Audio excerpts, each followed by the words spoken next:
Ça, ce sont des écoquartiers. Des quartiers durables qui répondent aux enjeux sociaux et environnementaux de notre époque.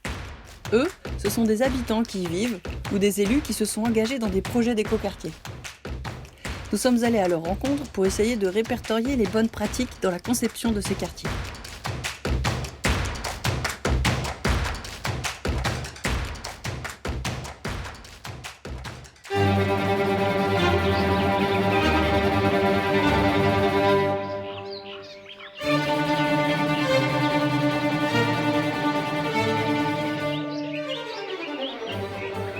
Le bâtiment de la cour d'honneur, l'état-major derrière nous et le couvent constituent le centre du potager qui va donner vie à la grande promenade au centre des futurs immeubles.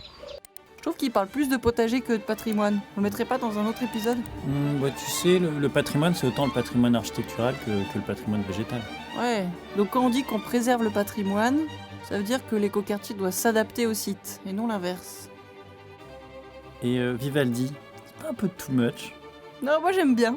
Je dirais que toute l'histoire a commencé autour de ce patrimoine existant. Et moi, je me suis attaché à l'histoire de ce couvent que Napoléon avait respecté. Et je me suis intéressé à son potager. Et j'ai donc redessiné, à partir des plans d'archives, le potager du couvent. Et ce jardin a été protégé, aménagé et va devenir demain le jardin communautaire de tout le quartier.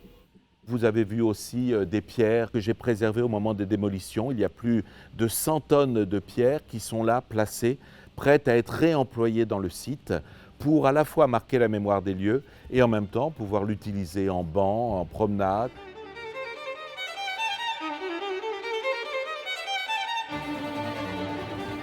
Nous sommes là sur des bâtiments qui portent les germes d'un renouveau de Vernon.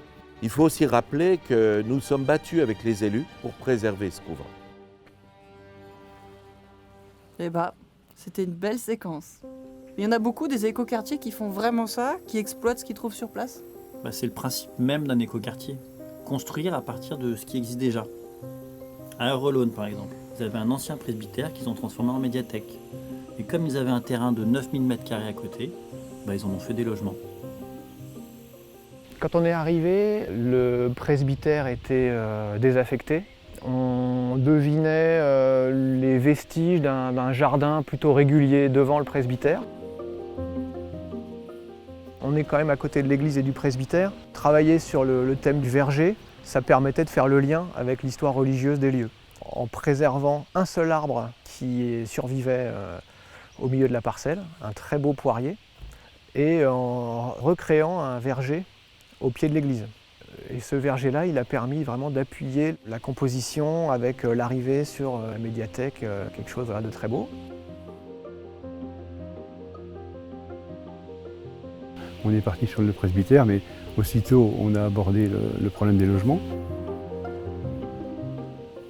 Également, bien utiliser ces 9000 m² qui étaient quand même pratiquement en plein centre du village. Mais c'est vrai que l'idée première, c'était d'abord le bâtiment.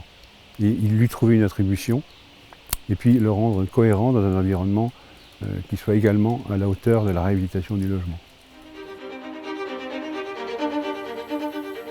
Un écoquartier doit d'abord être bien situé. Quand on construit sur la ville, on a l'archéologie, on a l'histoire, on a les réseaux. Et il faut faire avec, on a des bonnes et mauvaises surprises. Mais l'avantage, c'est qu'on est historiquement là où il fallait être. C'est-à-dire que nos ancêtres ont compris finalement où étaient les points stratégiques des territoires.